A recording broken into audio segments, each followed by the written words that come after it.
But that's what they want to know is what is the ideal student? What is the student that comes to you that's going to get admitted, for the colleges that you've been at before and the colleges that you're at now. What's like the ideal student for these these colleges? What have you seen on your side? I always tell students, one, if you want to know academically, look at the bell curve. Like there's that range that you'll have a better idea of understanding who's at our school right now, what are your chances of being admitted, and where you want to be. So that bell curve will be key.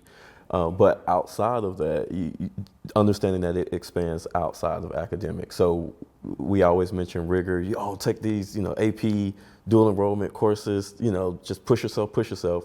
But it expands outside of that, meaning clubs and activities. You also want to push yourself there. Leadership, impact, as you mentioned. So students have to understand that it expands outside of just the classroom and your school.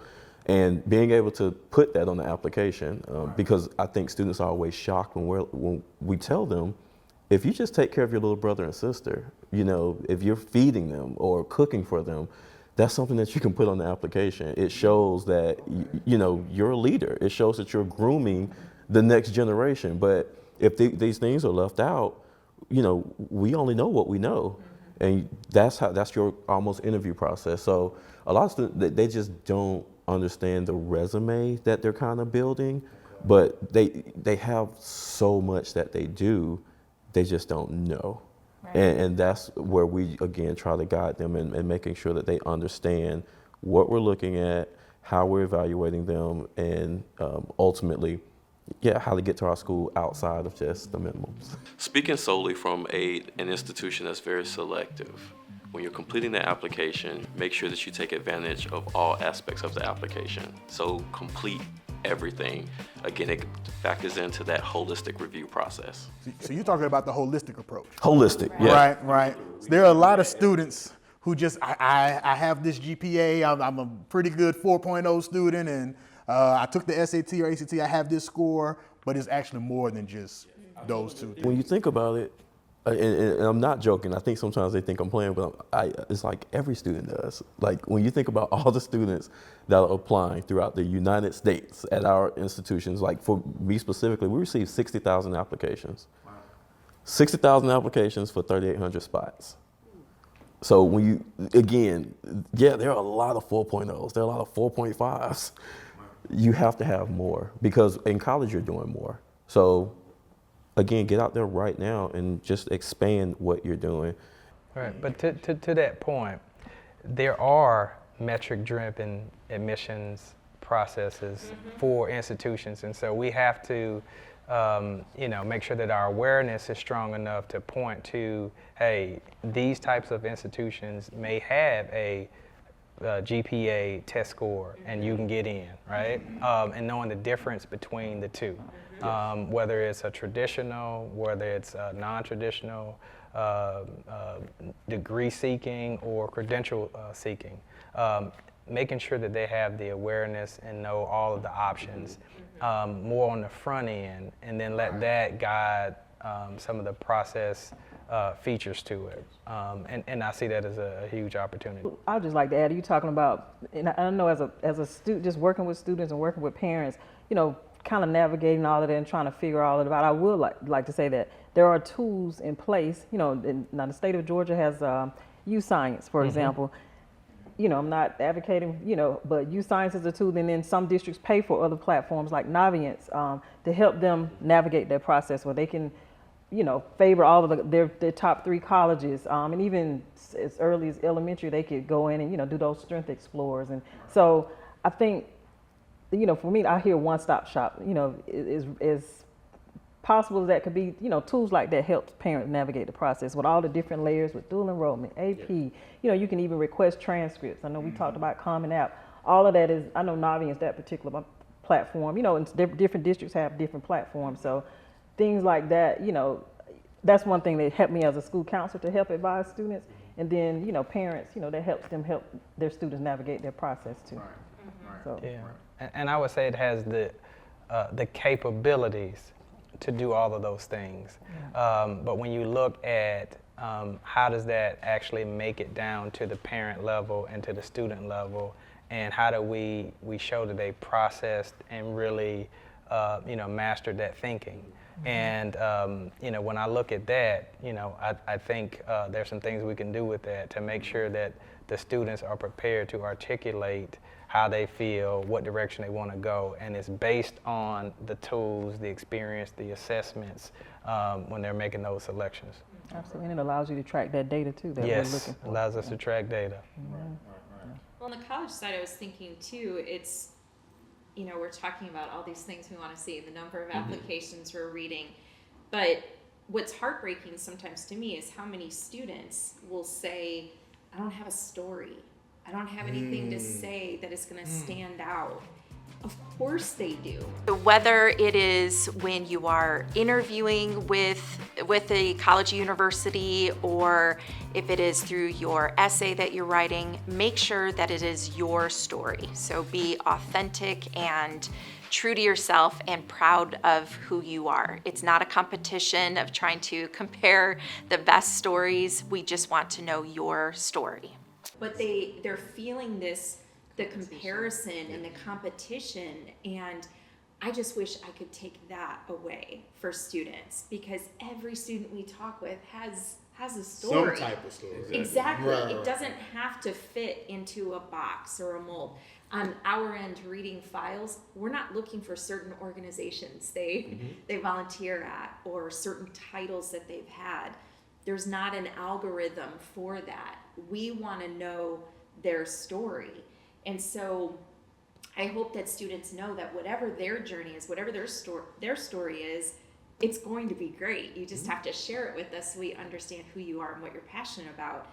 And trying to remind students that on our campuses, if we had students that all had the same story, that would be the worst place to be, right? Exactly. Right. So remind themselves about that. And then also with that selectivity piece, reminding students too that if you hear no from colleges and universities, it does not mean that you aren't good enough.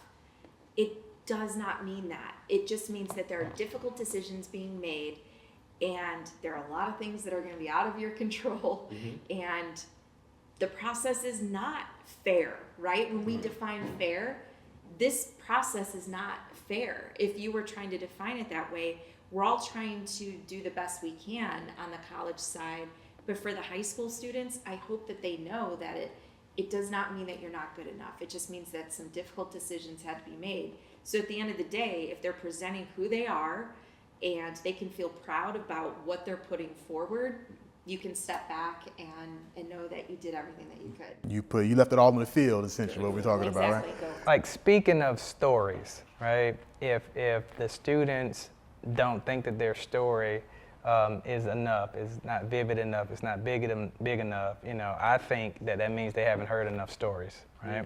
So how do we get the stories from the college perspective to the students that are in high school, so they can better identify that they're not, alone or not enough? I think part of it is transparency on our part. So trying to say, I try to tell as many students as possible, I was a first-gen college student, and so I didn't know what questions to ask. My parents were incredibly supportive, but they weren't sure of every question that we needed to ask. We had to do some research and just ask for help. So part of that is just being honest with our students too, and saying it's okay, you can ask us whatever you want to. And then I immediately thought about essay workshops that we do, and to me that is a big opportunity for students to use their voice. And not every college application will require essays, but for a lot of us we do, and we read those. So I think essay workshops, that's a big piece of it, and making sure that it's not just the stories that they feel like they can't compete with, because I think they hear that too much. Well, this student discovered a new species and is curing everything. It doesn't have to be that. So trying to share, Kevin and I both will share stories.